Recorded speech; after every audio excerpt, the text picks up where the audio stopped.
What was that first table read like with this guy that has a song called Day and Night? Right. Starting to bubble on the radio just a little bit. Because you guys shot the first season, I'd imagine, in 09, right?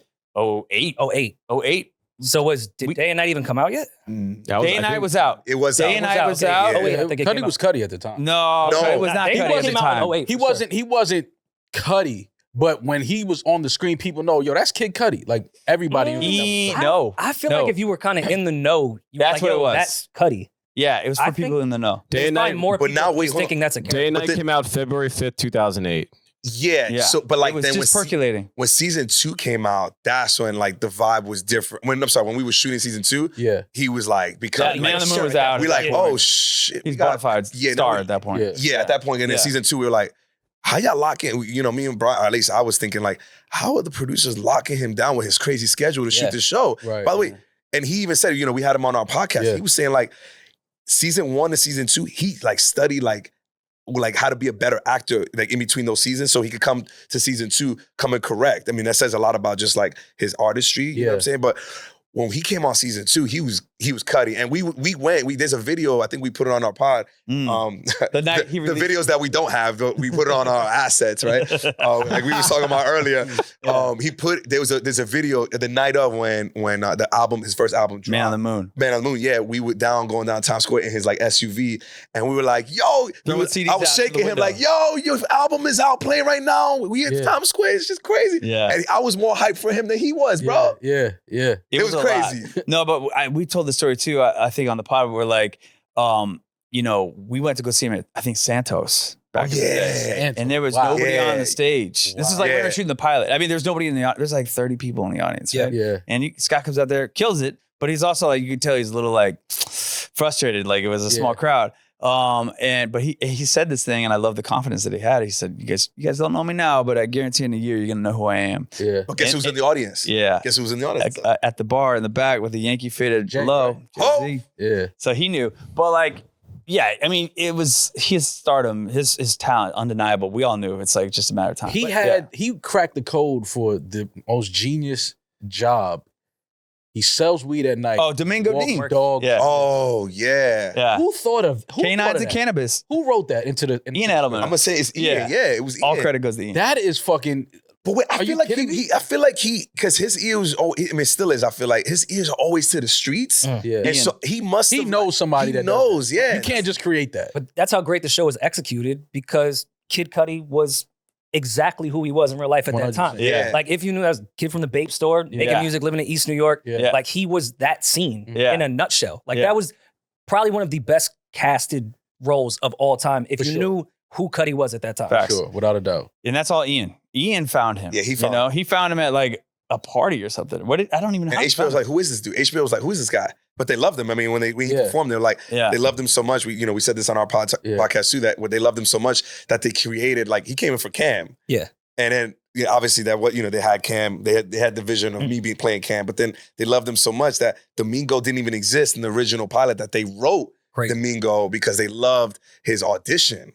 He was originally supposed to be casted for one of the leads, correct? Cam. That's what I'm saying. He came in for Cam. And so they were like, obviously it was gonna go to Vic, but they were like, yo, I feel like he could be his own thing. Yo, and that never happens in our industry. Like never. They never create a new role, they just based on an audition. Yeah. They're like, we gotta get him in the world somehow. And they made that's crazy. And then also, which was dope, the iconic Luis Guzman. Bro. Cousin Renee. Yes. Icon. Culturally known as the iconic Pachanga. Yo. From Carlito's Way. Him being your cousin, I don't know who thought of that, but that was like, this is what really how it really goes. Genius. My cousin just did a shitload of time in the feds, whatever. He's home now. Yeah, we need some money. We all can relate to that. Yeah, you know what I mean? Like, that was like, to me, the most genius. And who else but Luis Guzman to play that role? His career to me is the example of not being typecasted when everyone's trying to typecast you. Yeah. Yes. He somehow breaks out of that box every single time. He has his stereotypical role that he smokes every time. Yeah. But then the next month, you'll see him in something like How the fuck is he even in this role? The thing is, like, and why did it work? He can do no wrong. He can do no wrong. And I remember when we were shooting, we walked down the streets with him, and he would get love from everybody from different. Every fan was from a different project. Like, for sure. It was never the same thing. Brian and I have, we've had the good fortune of working with some household names. Yeah. And be either friends or not friends, but he's the only person that is the most recognized person that I've ever like walked alongside on the street. All genres. All genres. Yeah. No matter what he does, he's pachanga for the bro. Brian's worked with Meryl Streep, Clooney. I think he's still more recognized than those. For sure, like it's without crazy. a doubt. It's crazy. He just did my friend's film, Story Ave. Aristotle. Oh yeah. I saw that. Oh yeah, it was the indie movie. I think he also produced it too. That's kind of why he told me to go watch it. Yeah, I liked it a lot. No, Aristotle's super tough. Yeah. I don't know if a lot of people don't know the story about how Louis even got involved with the show, but there was a point where they didn't even consider him because they didn't think that he would do the show because he was such a big deal. Yeah. And so I had two LES cats. He's from LES, so he's from Mazarick Projects. I'm from Jacob Reese, and we had been friends, and so when they were thinking about like a Louis Guzman type, it was like, why don't we just get Louis Guzman? Yeah, right. They're like, oh shit, can we get Louis Guzman? I was like, business is funny, bro. Like, I'll make the call. Like, I've known him already. He's like my big brother. You know what I'm saying? Like, I'll call him. Right. And so I did, and then whatever. I told him about it, but he was like, yo, it's not enough for me to do in the pilot. Like, I'm only in like one scene. Right. I'm like, yo, Louis, there's only one opportunity. We're gonna do a show about our hood. Yeah. You know what I'm saying? Or close to our hood. Yeah, Or, you know what I'm saying? Vibe. Yeah. And so he kind of took me at my word and he was like, all right, well then, and I could tell he was a little bit hesitant. So then I told Ian and Rob or whatever, and then they got Mark Wahlberg to seal the deal because him and Mark had done like 2 movies. Or maybe 1 movie. They did Boogie Nights. Yeah. And they were friends. And Mark, of course, was like a huge fan of his and Absolutely. whatever. So then all props to Mark. Like he definitely sealed the deal. But can you believe it? If he didn't do it, I can't think of anybody else who I don't know done who it. else would have played that role. Yeah. And at that level, and would just because I feel like a lot of that watching it, it's almost like he's not acting. Like he would really react like that. In that situation. That's how he would react in that situation. Think about Louis. He plays such a great heavy because he's got that face. Yeah. He doesn't have to do shit. He just looks at you and you're like, okay. He's scary. Ben, I was like not acting either. I was like, oh. You're not sure if you should laugh or be terrified. Yeah. But he's such a teddy bear, man. Yeah. He's a sweetheart. Like he's a good man. Like he's all about the people and he's all about giving and charity and he's just he's amazing. Like, all right, so let's shit on HBO for a little. Okay.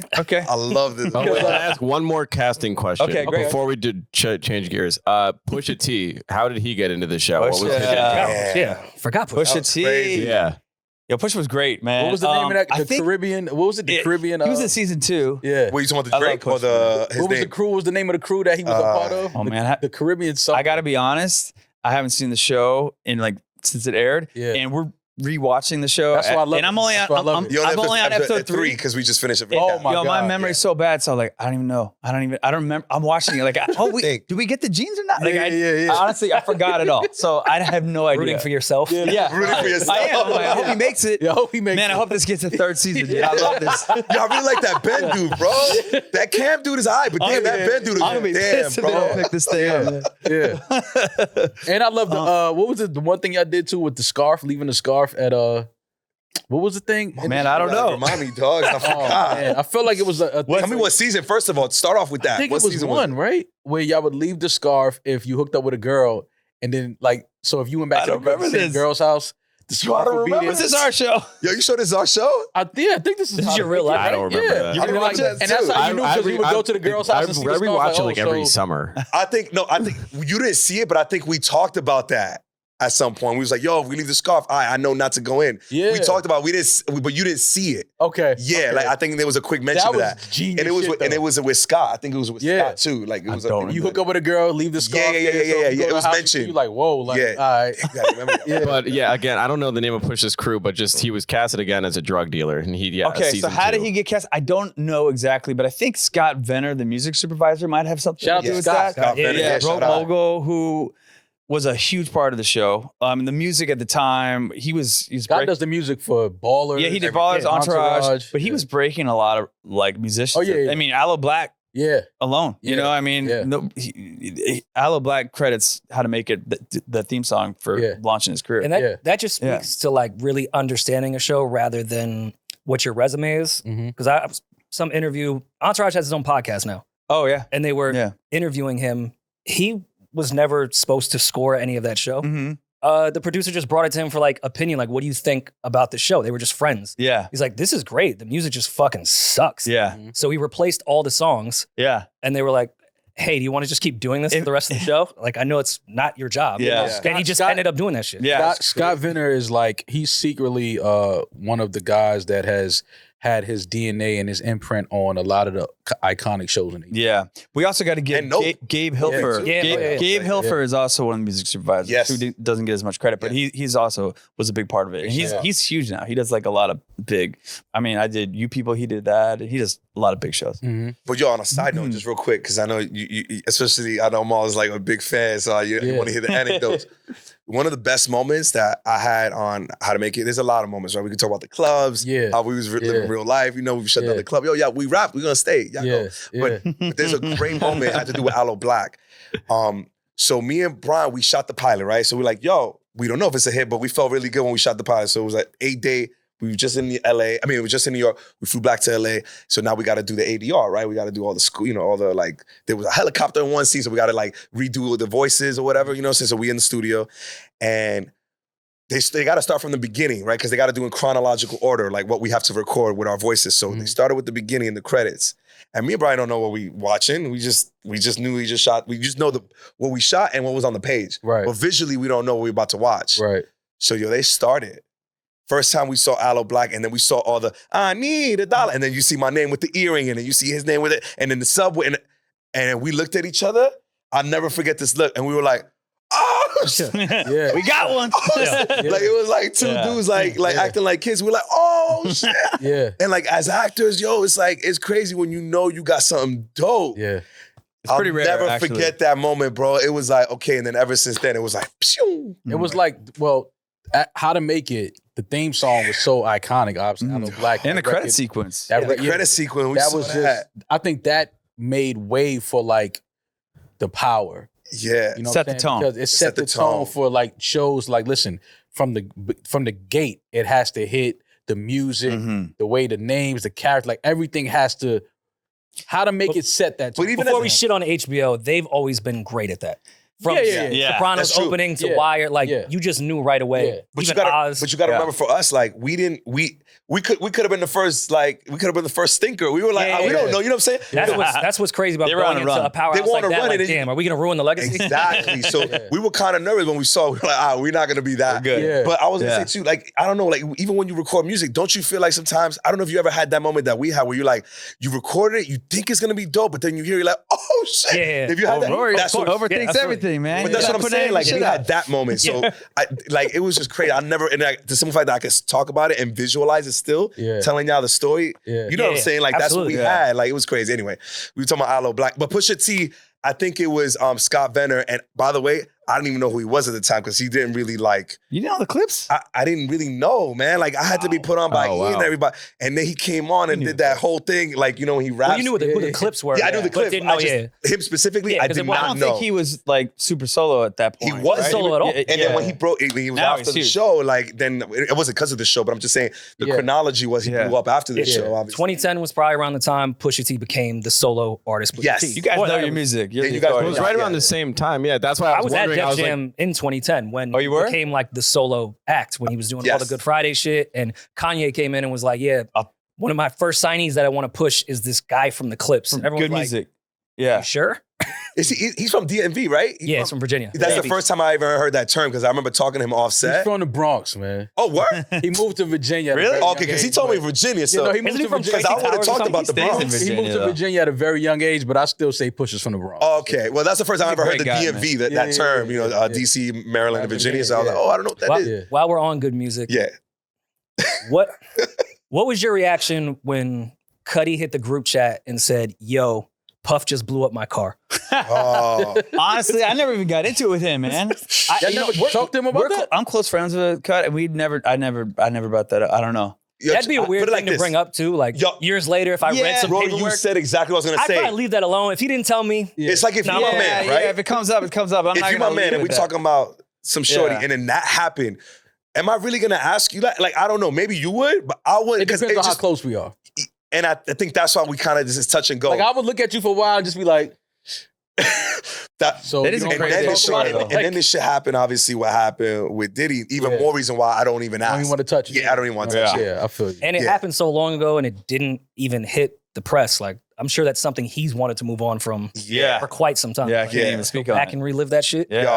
Yeah, I'd leave it alone. If you my man, I'm gonna leave it alone. I'm sorry, especially if it came up again with this shit. If you want to talk about it, I'm waiting. Sure. But I'm not going to force it. I'm not going to force it. Yeah. I mean, I'll read about it. The Ben holding the coffee in me would have been like, well, did you have auto insurance? Like, did you file? Like, what? Yeah. So there's ways around this to get a new car. You should have called me.